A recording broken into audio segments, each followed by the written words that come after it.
Lutheran volunteers. 50%? 50% Lutheran volunteers for Thrivent to be happy. Right, yeah. So I'd go over there every day and sign in. It's because we were just padding the. They were taking money out of Thrivent like a Hoover vacuum. Oh, we got $1 million. You know, they raised $105 million, and $1 million came to this county because we're the only county with 4 Thrivent chapters. Yeah, the only county in Pennsylvania in the like country. No, We leveraged all 4. that's why we got to go after that money. What? I was United Methodist. Calvary has always been Before you went, okay. I was Presbyterian. Yes, ma'am. That's right. Oh. And I ran for the hills. Love the theology, hate the ecclesiology.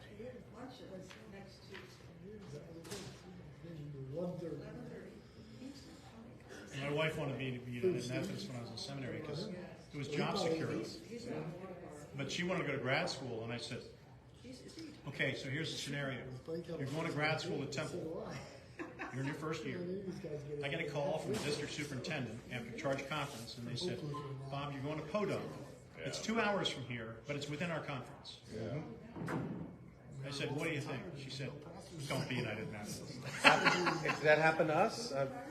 My wife started medical school, and when I was at my student church, and it was a 45-minute drive to where she had to be, and they could have put me close, but instead they put me 2 hours away, and she commuted hour and a half, 2 hours each way for the next 3 years, and then only 45 minutes each way to Morristown, New Jersey. But it was my only choice, and they just didn't care. They could have. They had. The problem was they had 2 of it. I was brand new, so I had to get the small church. There was another church in a town next door to Newark that they could have put me in, but they had one other guy who was a total problem, who had already served the church that I went to, and almost killed it. So they put him in that church so he could kill that one. Yeah, but in the meantime, that was the final straw. That's when I decided I was leaving. You don't come between me and my wife. No. And Kate, the sister? I think we're ready. Well, I don't know if she's still, she was the head of Lutheran World Religion. Yeah, right. Yes, I knew that. You want to start? Yeah, I guess so. Still good. A couple minutes after. It's 2 after.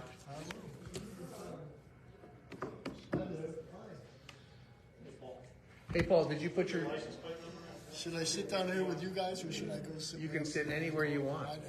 It's a wide open world for you. Yeah, the room next door, Bruce, is open. Yeah, no, if you could Downey's just sit on the steps over there if you'd like. You can do whatever you want. You have free will.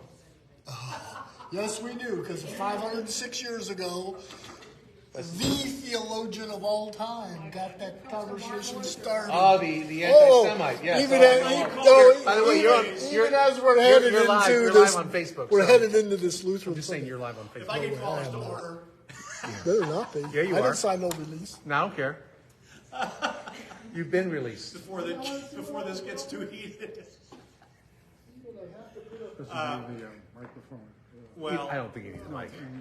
for your recording. No, it's good. It'll catch it. we may not be using a microphone. Can you hear me properly? Okay, then you probably can hear me. Huh? Jeez.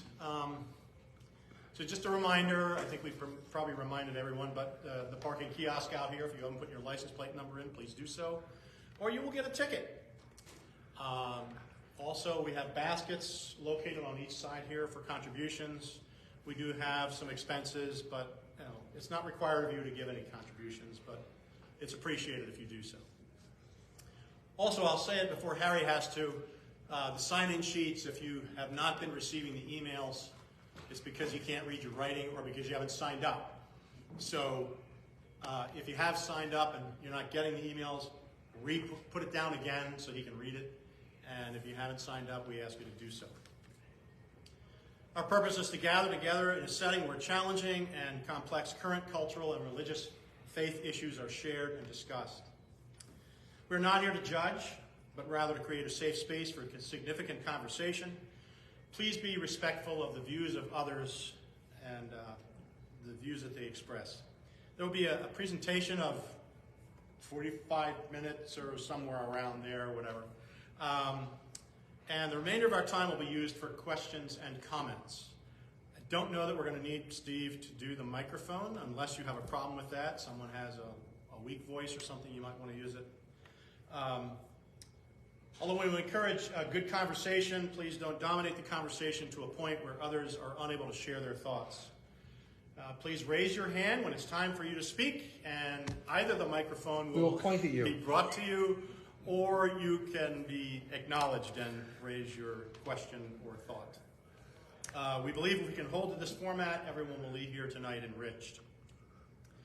We'd also like to thank the Doubletree for this wonderful gift that they give us each and every month other than the summer months and December, from September through May. It's a great gift. It's, as I've said many times, you get tired of me saying this, but it was the #1 ranked Hilton brand hotel in the world. So it's a real gift that we are able to meet here. Now I'd like to introduce the Reverend Dr. Harry Serio, who will introduce our speaker for the evening.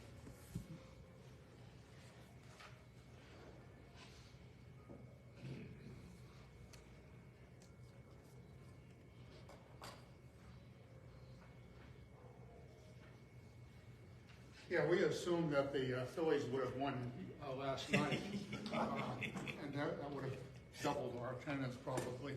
But we're glad that you're here, and Bob will keep you posted on the results if we go that long. We're not going to go that long. We're not going to go that long. 807. That's right.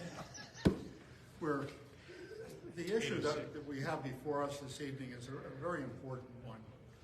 If you've been watching television and you've seen what's going on in the Middle East, you know that food is probably the most important item that humans need and require. And we have people in our own country, in our own community, that are lacking in food. Jay Worrall will be our speaker tonight, and he's the executive director of Helping Harvest. And we'll talk about the need and how it's distributed. Jay has been very active in the community for many years. He was the first executive director for Habitat for Humanity in Berks County, and he holds a lot of degrees, including from Harvard Business School, and which is very impressive. And I'm not going to say a lot. If you want to know more about his pedigree, you can pick up one of the flyers here on your way out. And Jay, thank you so much for being here tonight and for informing us of what's going on. So we get the doors here too.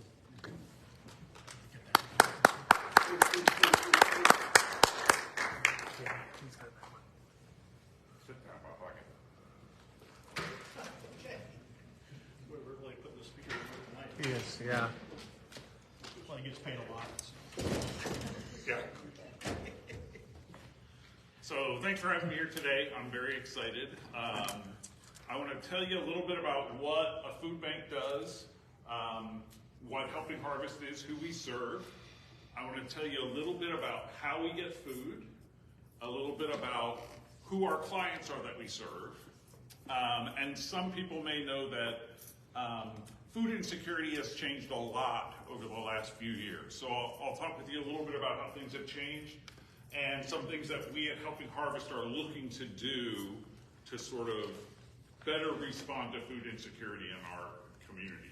And then I hope we have some good question and answer, and then I hope we're in our cars to hear the first pitch. So that's my goal. Everybody okay with that? So I've only been with the food bank for about 4 years. I started in October of 2019. As Harry said, I come from a background of nonprofit work. I worked at Alberta University for a long time, Habitat for Humanity. I first met Pastor Osterhout when I was a community organizer in the city 20 years ago. So I had been around a part of the greater Berks County nonprofit community for a long time and did a lot of work with low-income families. But I did not understand what the food bank did. I knew there was a food bank. I had been to the building. I think I dropped apples off from a service project once, but I really didn't understand what it was. Hello? So, a food bank is an organization that provides food to other organizations, which are usually referred to as food pantries or soup kitchens. So there are food pantries at churches throughout our community. Helping Harvest serves all of Berks County, all of Schuylkill County, and the very western edge, sort of the Pottstown area of Montgomery County. And what we do is we take food from USDA or from other sources into our warehouse. We have a 50,000 square foot warehouse in Spring Township. It's a big building. And we distribute that food to 356 partners in Berks and Schuylkill counties.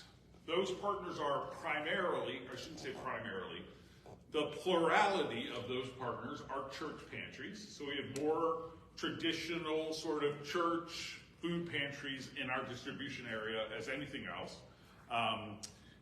And then we have a handful of soup kitchens, a handful of homeless shelters, some what we call congregate meal sites, so places where people can go get a hot meal. Some of those are soup kitchens. And then we provide food through a program called the Weekender Program, which I'll talk more about, to exactly 100 school and daycare centers in Berks and Schuylkill County. We also run 25 what we call mobile markets, which is that sort of iconic parking lot distribution where lines of cars are going through a parking lot and volunteers are putting food in the trunks of people's cars. So we have 25 of those, I think 15 in Berks County and 10 in Schuylkill County. So in some respects, what Helping Harvest or a food bank is we're a logistic company for the charitable food system. So last year we moved $16.2 million worth of food. All of that food came into our warehouse and out to churches and Weekender program sites and soup kitchens, and it's those places that put the food directly in the hands of low-income families. Anyone here associated with a church pantry or other distribution site? I know a couple of the pastors are. Used to be. So those 356 partners that Helping Harvest has primarily rely on volunteers for the distribution. So we have volunteers who collect information from the clients. So we are an organization that's regulated by the United States Department of Agriculture and the Pennsylvania Department of Agriculture. They require us to collect certain information about the people who receive food from us, and we have volunteers who collect that information. The information that we collect from clients is not onerous. So we ask our clients their name, their address, how many people live in their household, how many of those people are over 60, how many of those people are under 18, and then we ask them to agree that their incomes are below our income limits. So our income limits are 185% of the federal poverty rate. So for a family of four, that's about $40,000 or $41,000 a year. We don't ask for proof of income. Nobody's giving us their tax returns or their paycheck stubs. It's called a self-declaration of need. They have to sign a piece of paper that contains that demographic information. They have to put their name to that piece of paper to attest that they are below the income limits. Helping Harvest probably served 110,000 individuals last year. Schuylkill County has a population of about 145,000, and Berks County has a population in around 415,000. So there's less than 600,000 residents in Berks and Schuylkill County, and we think that we served 110,000 of those. Sometimes the statistics can be a little bit difficult for us to match up because some of our clients go to more than one pantry to receive food. A pantry typically distributes one time a month. So it really is not unusual to imagine that a low-income family might need to go more than one time a month to get food. So some of our statistics, the names don't match up exactly, or the handwriting isn't so clear, you know, somebody made a mistake. So I would love to be able to say to you, we served 114,292 people last year, but that wouldn't probably be quite accurate. So 110,000 is a little bit of a round figure. The people that we serve, let me take a step back. Because the Farm Bill is being, in theory, assuming we can choose a Speaker of the House, the Farm Bill is supposed to be reauthorized this year. The latest guy, he didn't make it. Did you hear about that? Emmer, he didn't make it. He's already out. We're waiting for nominee number 4. I nominate Harry. Because the Farm Bill is being reorganized, there's been some talk in the public about people who receive food from the Charitable Food Network and people who receive food stamp benefits. I'll talk a little bit more about food stamp benefits in a minute. But the focus of that conversation has often been on working families and whether working families should be eligible for benefits of this kind. We do have a lot of people who receive food from Helping Harvest who are working. But the households that we serve primarily are made up of a household where at least one person does not work because of age or disability. So we serve a lot of seniors on fixed incomes. We serve a lot of children who live in houses where there's at least one parent who is not working due to age or disability. And we serve a lot of single working parent households. So we like to say that Helping Harvest is a ministry to the sick. So primarily, and I would say primarily means like 90 to 95% of the people that we serve are in households where if there is any income at all, there's only one. And we do serve a lot of senior citizens on fixed incomes. And a lot of that has been growing tremendously lately due to inflation, which again, I'll touch on in a minute. So yeah, the families that we serve, they don't come to our facility in Spring Township for food. That's not how our system works. We really are taking all that food out to other distribution partners. And we rely very heavily on church pantries. So if it were not for church pantries, we would not have distribution points that could take the food that we have and give it to low-income families. So that really is the secret to the whole thing. Helping Harvest sort of sits in the middle. We have this big, huge warehouse. We have 8 26-foot refrigerated trucks. We actually just ordered a 53-foot tractor trailer for our system, and we move food on pallets and with forklifts. We can store up to 2 million pounds of food at any one time in our warehouse in Spring Township. Yeah, 2 million. So one of the things that people don't understand about how bad is it for you that you have to keep moving that thing? Should I try and be still, Steve? No, my wrists need more muscle, so I'm good. All right. So in July of 2019, I had my first interview for this job. And it went pretty well. We were at Penn State. I thought I had a good interview, and I thought, I ought to go look at the food bank because I haven't been there in a long time. And I drove past, and I just couldn't believe how big it was. Like, I had no conception of it really in my head. And I thought to myself, they're never going to hire me for this job. But for those of you who have not been there, it's worth your time to come visit us. I'd love to give you a tour. Again, it's a warehouse with forklifts and reach trucks and things that you ride along that move pallets all over the place. We have about 30,000 square feet of cold storage, so like rooms half the size of this room that are a freezer. We store food 24 feet up in the air, so we have racking systems where there's one pallet on the floor, one pallet in the middle rack, and one pallet in the top rack. It's a big warehouse type operation over at the food bank. And people oftentimes ask, well, where does all this food come from? And there are three ways primarily that Helping Harvest gets food to provide to, again, mainly church pantries. First, our USDA programs. So we're watching the Farm Bill scenario very closely because a lot of our resources come to us through USDA. We don't get a lot of money through USDA, but we get food from USDA. So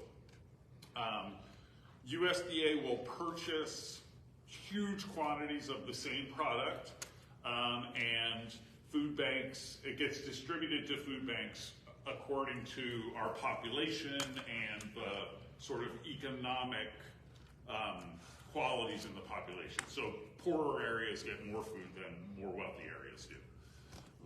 It's not great food, I'll be honest with you. So we get a lot of things like pouch chili and canned soups. We get pasta, sometimes we get juices. A lot of it is very processed, sometimes high sodium. But one of the things that we believe at the food bank is some food is always better than no food at all, right? So about 30% of our food comes to us through USDA programs. And while most of that is shelf-stable processed food, we also get cherries and fish fillet and ground beef and things like that through USDA programs sometimes. So if I said that last year we distributed about $16.2 million worth of food, probably 5 million-ish of that came to us through USDA programs. About 40 or 45% of the food that we distribute comes to us through what we call food rescue. So food that is in the retail stream that does not have, cannot be sold. So we get a lot of food off of the back docks of grocery stores. So the meat in the meat display case is about to approach its sell-by date. The grocery stores take that meat off their shelf, put it in their freezer, and we stop by once a week and pick that stuff up for them. A lot of dented cans and crushed boxes, a lot of produce or dairy that is getting close to its expiration date.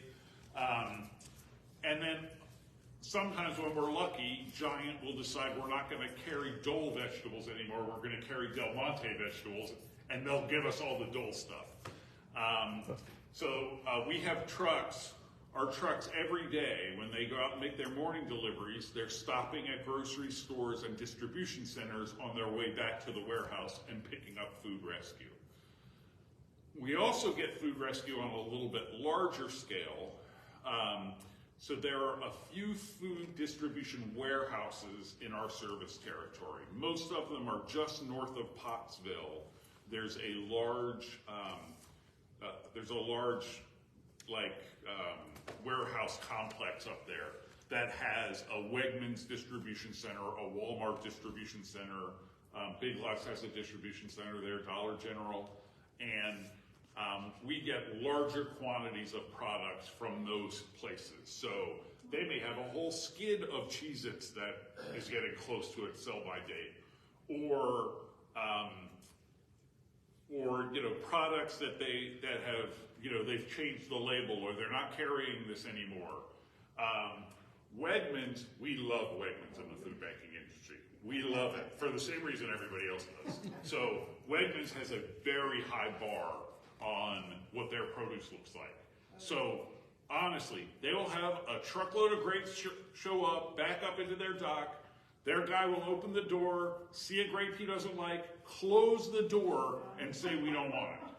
So oftentimes, the farmer or the manufacturer doesn't want the product back, so it gets redirected to us. So sometimes we get full tractor trailers of product that hasn't even hit the retail floors yet, that we can distribute to low-income families. So again, about 40% of the food that we distribute comes through food rescue. And it used to be that we distributed about half USDA product and about half food rescue product.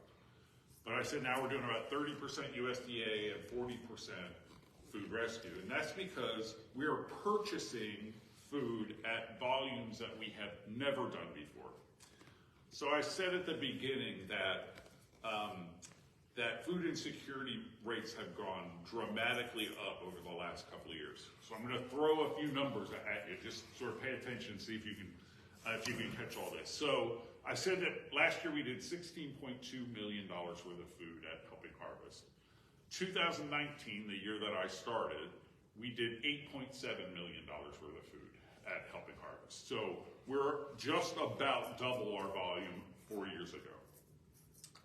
And the great increase in that volume came in 2020. So we all remember what it was like in 2020. There was a lot of focus on food insecurity. People were very insecure about a lot of things. And a lot of people started coming to the food banks very suddenly to get more product from us. So again, I had just started at Helping Harvest when all this happened, but the beginning of March, the third week in March 2020, we distributed 140,000 pounds of food. So that was a very typical week for us. 140, 150,000 pounds of food was an average distribution for Helping Harvest at that time. The third week of March 2020, the week that the schools closed, we distributed 340,000 pounds of food in the warehouse. So you can see there was a very sudden increase.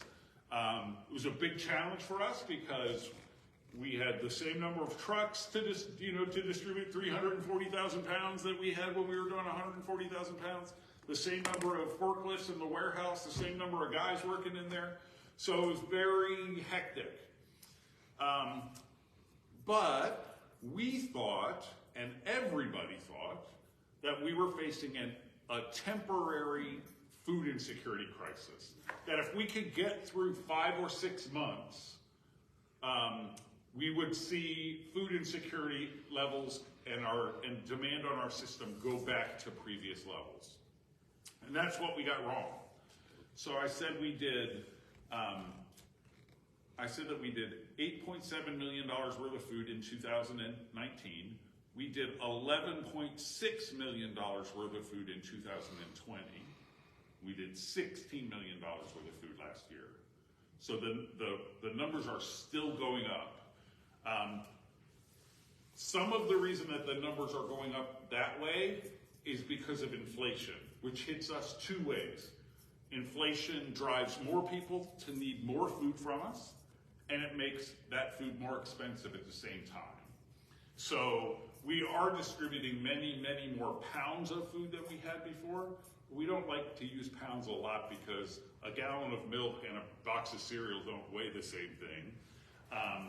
But some of that increase from 11.7 million in 2020 to 16.2 million last year is because the food is worth more now than it was before. And that is where we're getting the additional food now in 2023 that we were not getting in 2019. So when I was hired in 2019, the first thing I was asked to do was set the budget for the next year, for 2020. And we did that in December of 2019, and we budgeted $384,000 for food purchases, which is just about the amount of money we get from the state to buy food. The money that we got in terms of charitable donations and things like that paid for staff, paid for the fuel in the trucks, paid for the electricity bill for our cold storage facility. We were not buying a lot of food in 2019. But in 2020, we actually purchased $3.5 million worth of food because though we got a little bit more product from USDA in COVID than we had got before, not a lot more. And when we went to Giant or Weiss or Redner's or Boyer's to get their waste, they didn't have any for us. So you'll remember in 2020, April of 2020, if you went to the grocery store, there's no chicken, there was no frozen vegetables. God help you if you needed toilet paper, right? So all the food that was normally coming to the food banks because the grocery stores weren't selling it, now they were selling everything they had, and they had nothing left for us. So the only thing that we could do in response to this food insecurity crisis was buy food. And that does quite a few good things for us, actually. So if we can buy food, we can focus on healthier options, fresher options. When people get produce from us now, we probably had bought it from a farmer, which means when it gets to our client, it's in much better shape than the stuff that sat at a grocery store for a week and then came to us and then we served it to a client. It allows us to have food for people with special dietary needs. We actually added a 10,000 square foot cold storage facility to our facility because we realized we don't need cans of corn. We can buy fresh corn now, you know? So we made an investment to be able to handle fresher, healthier options for our clients. But raising that $3.5 million has not been an easy feat. We had a lot of support, primarily governmental, but also charitable support in 2020, that people who made the same mistake I did, thinking that we were in a temporary food insecurity emergency, people were making all kinds of donations to the food bank in 2020 that they were not prepared to make every year forever going forward. So these last couple of years, we have seen our giving trajectory go down, which we expected, but we have not seen our demand and our costs drop at the same level. So each of the last 2 years, in 2021 and 2022, we ran deficit budgets. So we were spending all of our surpluses trying to keep up with demand while something else happened. Demand fell, the government came through for us, something else happened. And it didn't really happen. So we are seeing more philanthropic gifts at the food bank certainly than we were before the pandemic, but not to the level that we were seeing in 2020. So we're making some changes to the way that we do things to try and meet the need in a new way. So if we now have a much greater need than we have the ability to meet it, and I don't mean to give you the impression that food banks ever really met the needs of hunger in their communities. We don't. We've always done what we could. But we're in a situation now where the difference between the resources available and the need that we're encountering, that difference is greater than it has been before. So we think that it becomes incumbent upon us to do a couple of things. First, we want to use our food in the ways that it will have the greatest impact. And we believe that that is by feeding children during their brain development years. So we are putting a lot of procedures in place to provide direct as much of our food as we can to children between the ages of 0 or negative lunch and breakfast at school. And then when they go home, there may not be enough food in the home for them to have those 2 meals over the weekend. So the Weekender program is a bag of food that a child receives at school to take home with them over the weekend that's designed to replace those 2 meals, so that in theory they can come back to school on Monday ready to learn. This is a program we've had for a long time, probably 15 years or so.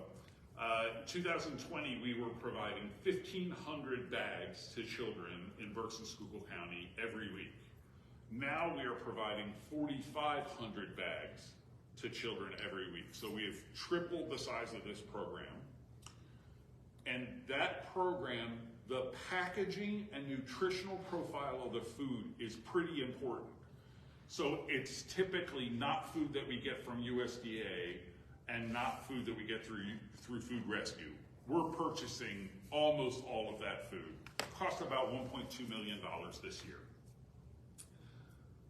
We also, so the Weekender program is pretty far along, but we know we need to do a better job at identifying food insecure children and pregnant mothers, so that by the time a child makes it to kindergarten, they've had their nutritional needs met, their brain is developing the way that it should be. So we are working with pediatricians' offices, neonatal care sites, the nurse-family partnerships, to do a better job at identifying food insecure infants and food insecure pregnant mothers. It's a challenge for us because of the way we move food. So once a kid gets to preschool or elementary school, we know where they are. We can drag a pallet of bags over to their school and their school can hand it out to them. But because we move food in these huge trucks, we are not very good at bringing food to somebody's house and giving it to them. So we're really trying to figure out how we can get food insecure pregnant mothers or mothers of infants hooked up with existing pantry partners and directing specific kinds of food to those families to meet those specific kinds of nutritional needs. Because the nutritional need of a 6-month-old and the nutritional need of an 80-year-old are two very different things, right?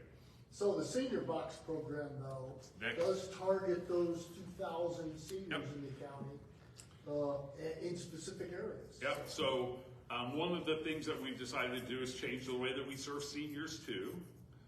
So we have a program called the Pennsylvania Food Box Program, where the state gives us food that we distribute to about 2,200 seniors a week. It is a box of shelf-stable food, dried, powdered, or shelf-stable milk, canned vegetables, canned meals like soups and chilies and stews. Usually there's a box of cereal in there, sometimes dried beans or dried rice. Again, some food, always better than no food at all, but not the way that most seniors that I know eat anymore. So I was at my father's 80th birthday a couple of weeks ago. God bless Dad. I went into his refrigerator just to see kind of what he was doing. He had a pack of bratwurst, a pack of steaks, and 2 cases of Yingling in his refrigerator. That's what he had. So, yeah, I was jealous. But even Dad, he doesn't cook for himself very much anymore. He goes to Redner's, he buys those clamshell meals, almost always the meatloaf and mashed potatoes, but he's not, if you gave him a box of food to cook with, he would not really know what to do with it, or, it's not that he never cooked for himself, but he certainly doesn't now that he's in his 80s. And I think the same is true with the clients that receive those boxes from us. Again, I think it really helps out the households. Again, some food is always better than no food, but we really wish that we could provide more nutritionally appropriate, easier to access foods to our seniors. And so we have a plan to solve that problem, which also may allow us to use other kinds of foods that sometimes come to us through Food Rescue. So there's all kinds of food that's not packaged for family use.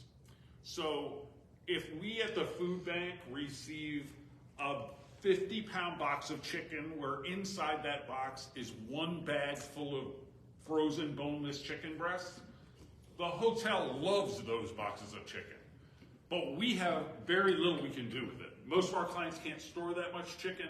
We can't open that bag. And it's not just chicken. It could be a side of beef. It could be a 50-pound bag of rice.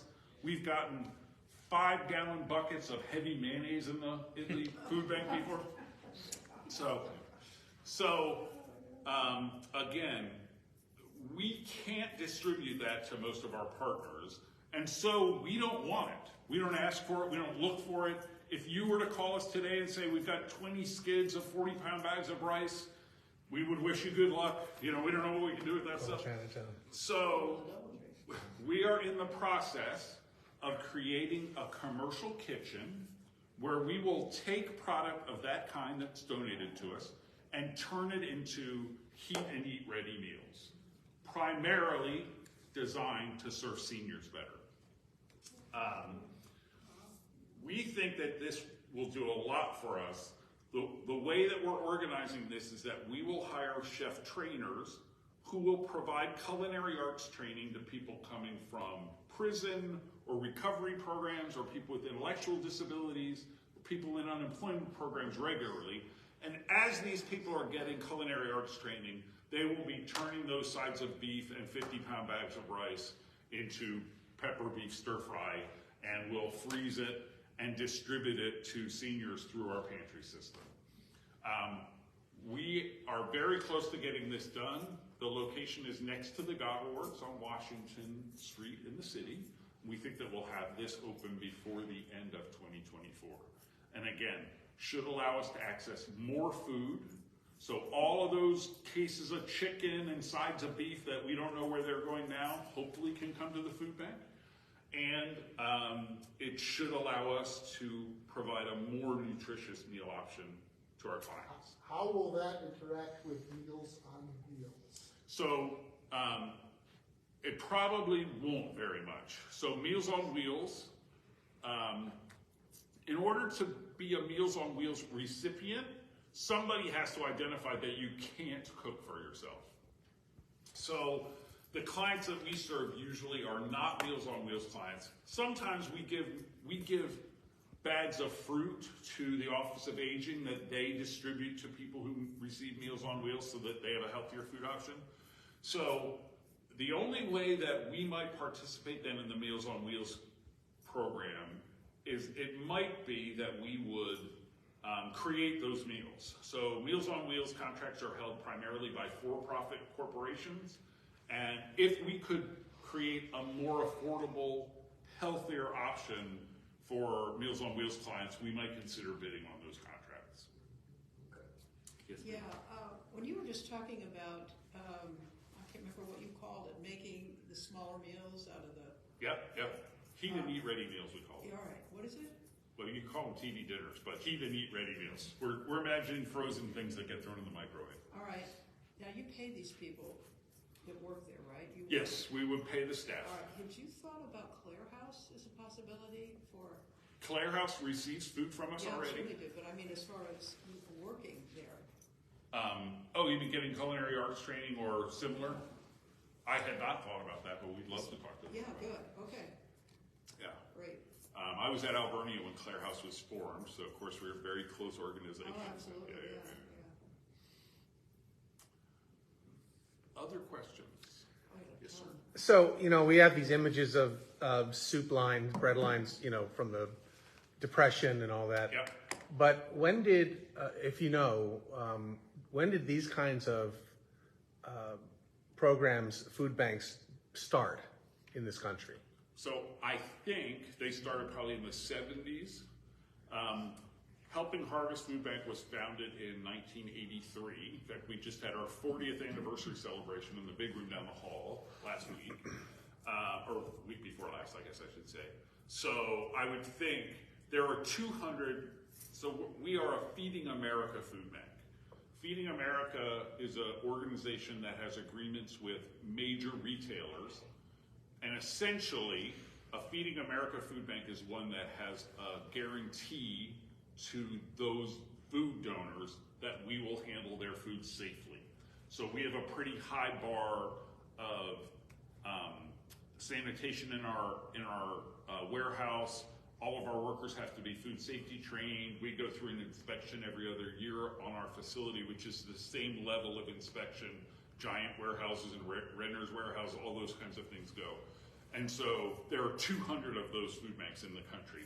There are some smaller organizations primarily that also do food banking who aren't Feeding America food banks. But those 200 are the main sources of this stuff in the country. And I think we all sprung up, say, between 60 and 88 or so. Excuse me. When the predecessor, where had you been located before? So the food bank was founded on Elm Street in the city. Yeah. And then they were located on Tuckerton Road Okay. until 2015, I think, when we moved to. What was it called back It was called the Greater Berks Food Bank. Exactly. Until 2019, we were known It was as the Greater small. Berks Food Bank. Pretty small. In Not 1988, Tuckerton, that was big. they thought it was big in Tuckerton. Yeah, So I not think like what you. we can handle about 10 pallets of food in the freezer at Tuckerton. We can handle about 200 at the place we are now. Yeah. Yes, ma'am. When we, like my church, when they have a pantry, like for Exeter School, Twin Valley, does that go directly to the school, or does that come to, Which church are you with? I'm with St. James Lutheran on Divertown Road? So we- PA? I know where you are.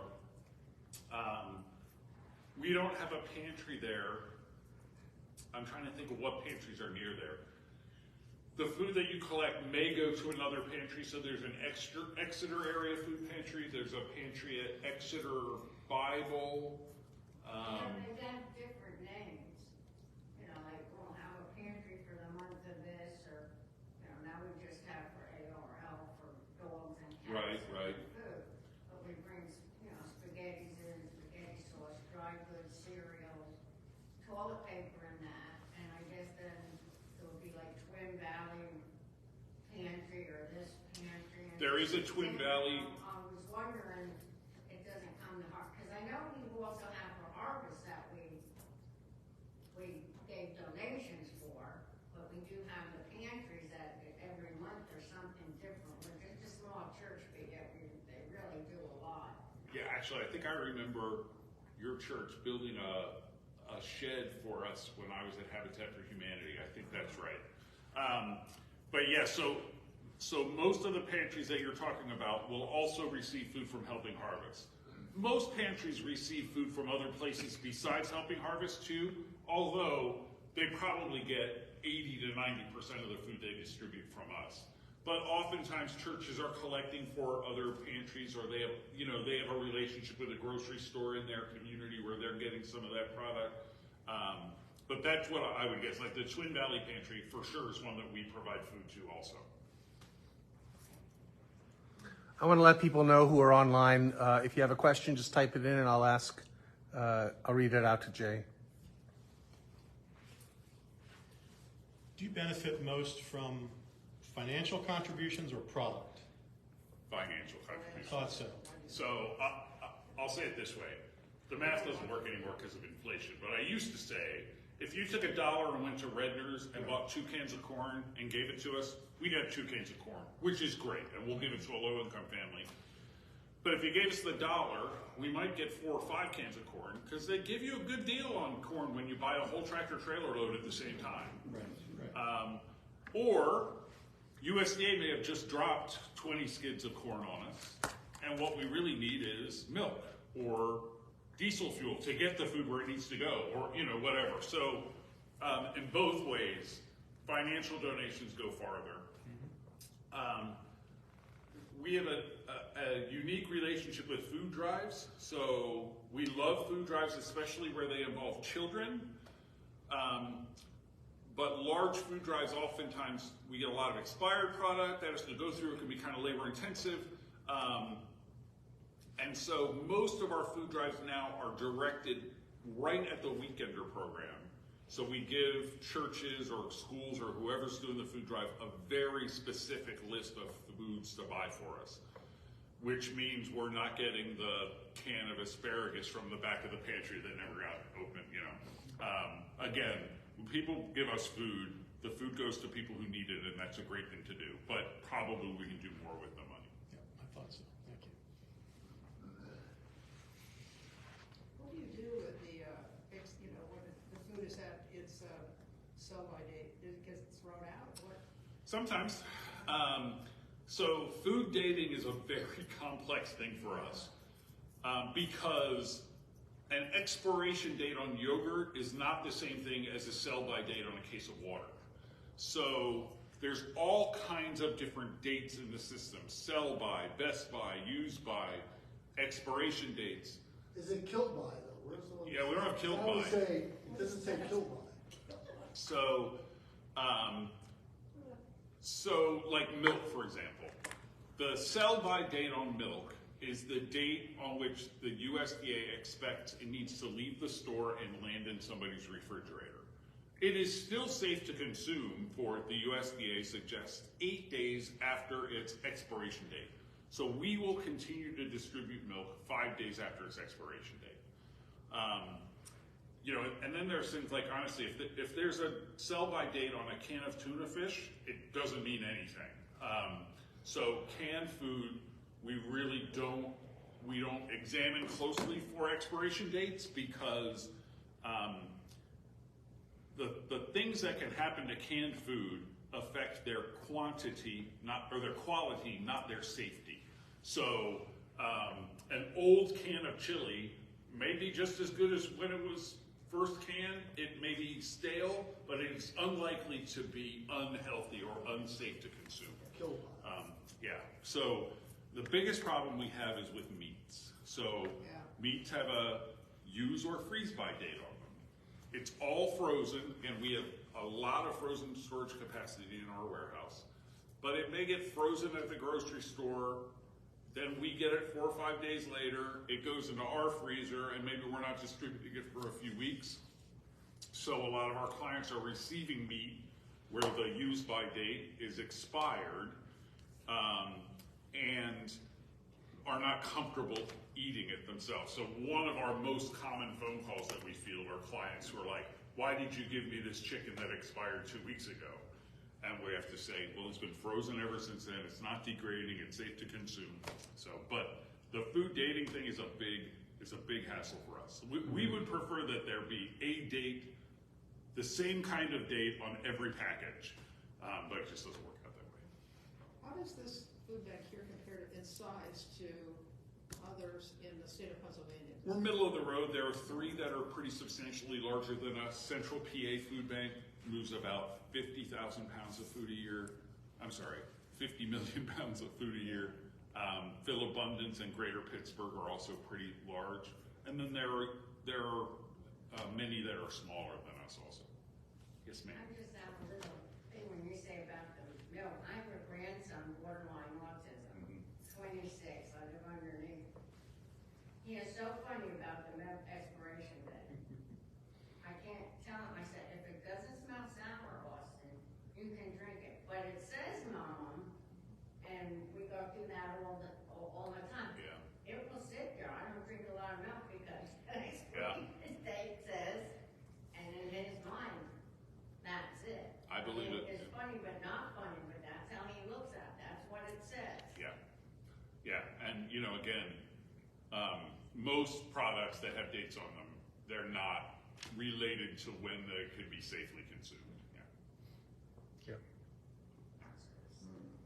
How many employees does it take to run this operation? Right now we have 38 employees.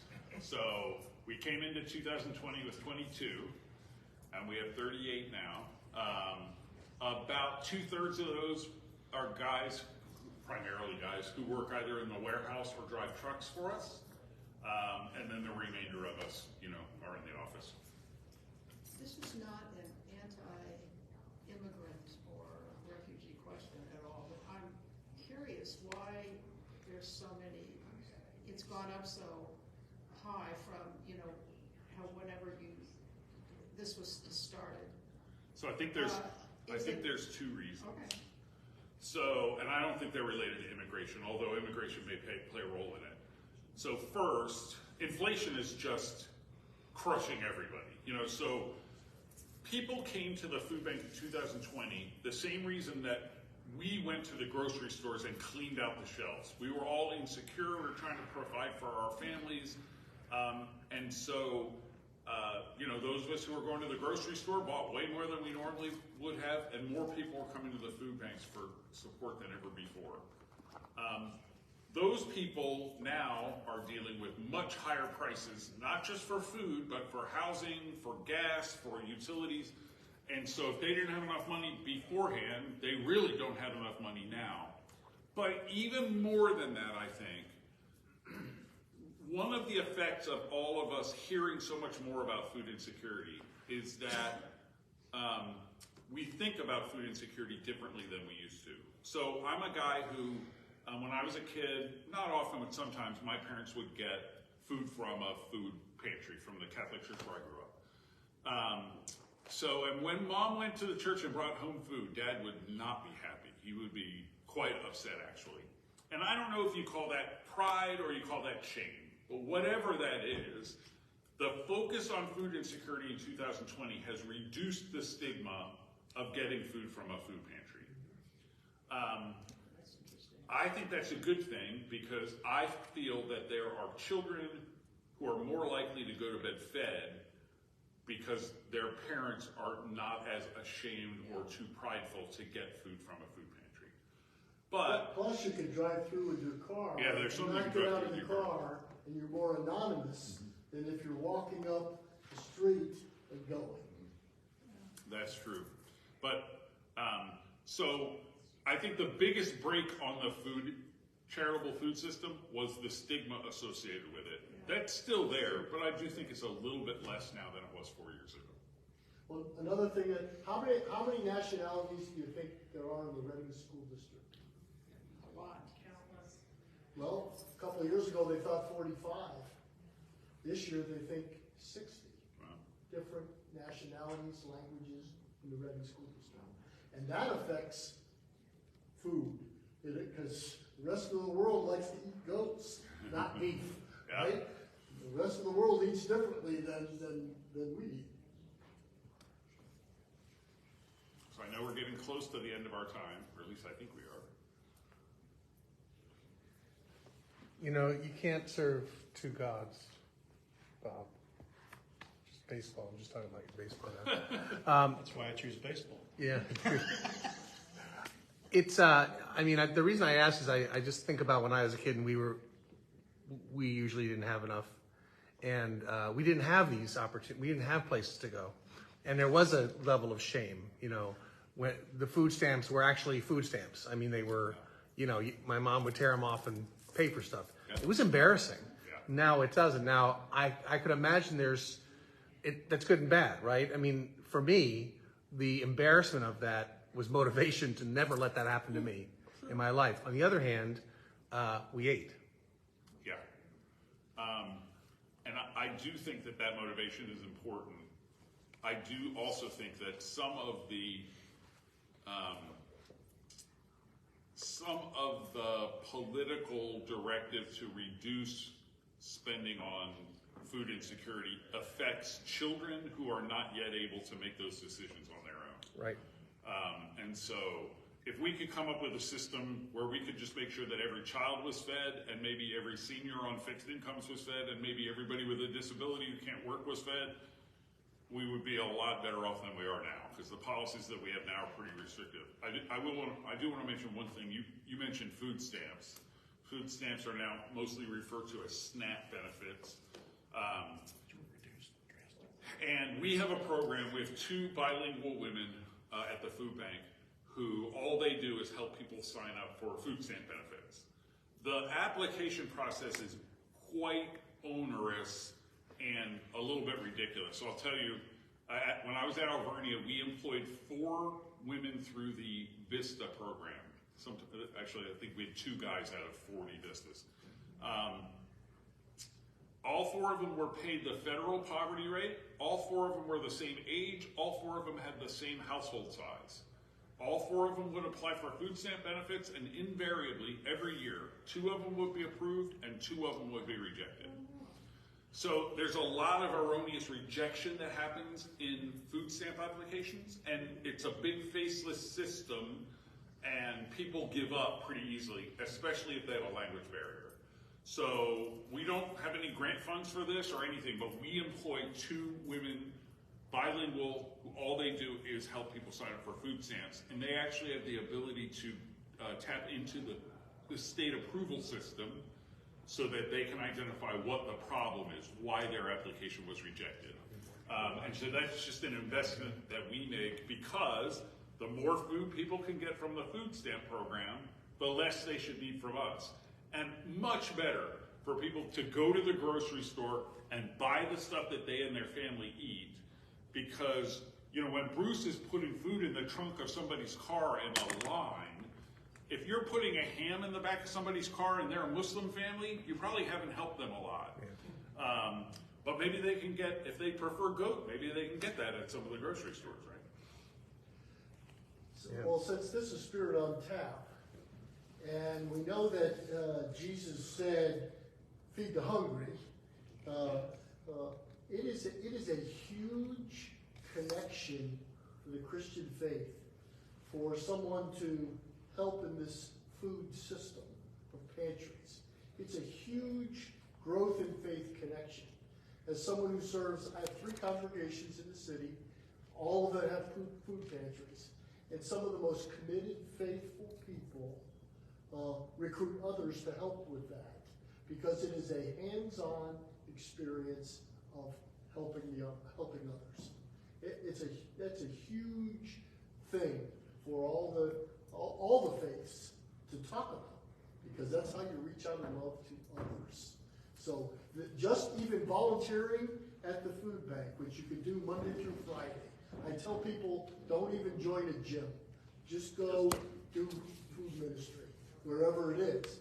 Because it's a huge connection thing. If your income is high, you can help somebody whose income is not so high. It's just a huge processing thing. Yeah, it's funny. So there are a lot of people at Faith who are involved in the food bank. I had a lawyer ask me last week, because I have a degree in theology, and he said, well, not too many people in the nonprofit field have degrees in theology. And I said, actually, of the 4 executives at the food bank, 3 of them have graduate degrees in theology. So there are a lot of people who get drawn to this work because of their commitment to their faith. I'm very lucky to be able to work. And those attorneys need to get a little more compassionate. Yeah.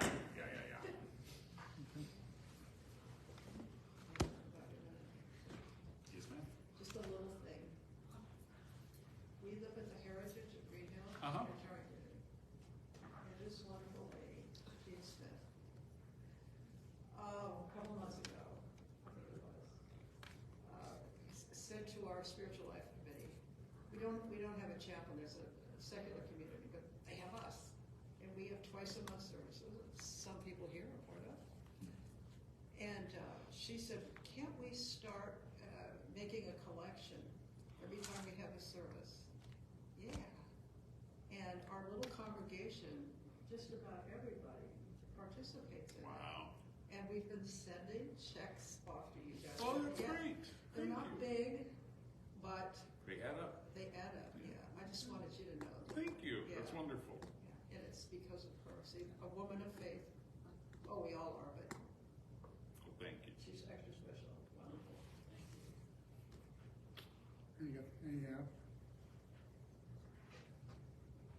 Jay, thank you so Thank much. you.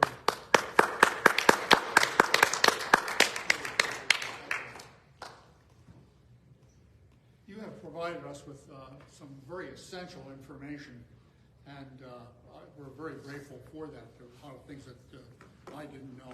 And for those who are on our YouTube, we're going to encourage people to log in on that. Steve, that'll be available immediately, right? Soon, yep. And we'll put out some information encouraging people to look at that, and especially churches, because what you have provided is so essential and so important.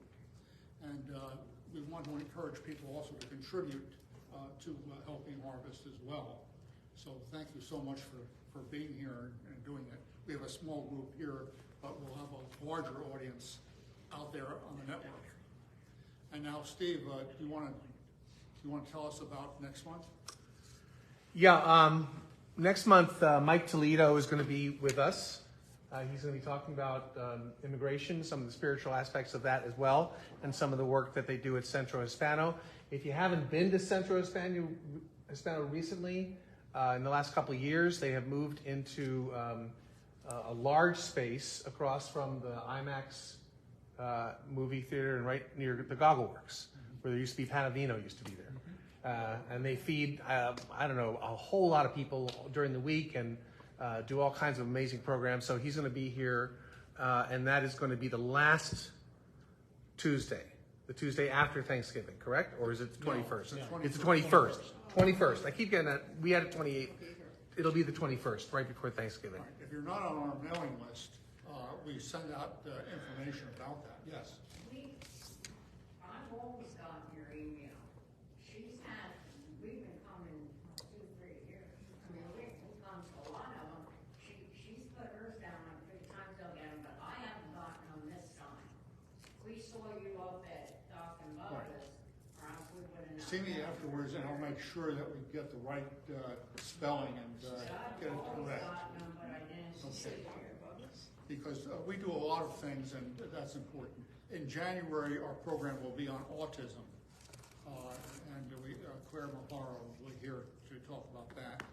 So we're grateful for your contributions. If you care to make a contribution, there are baskets here.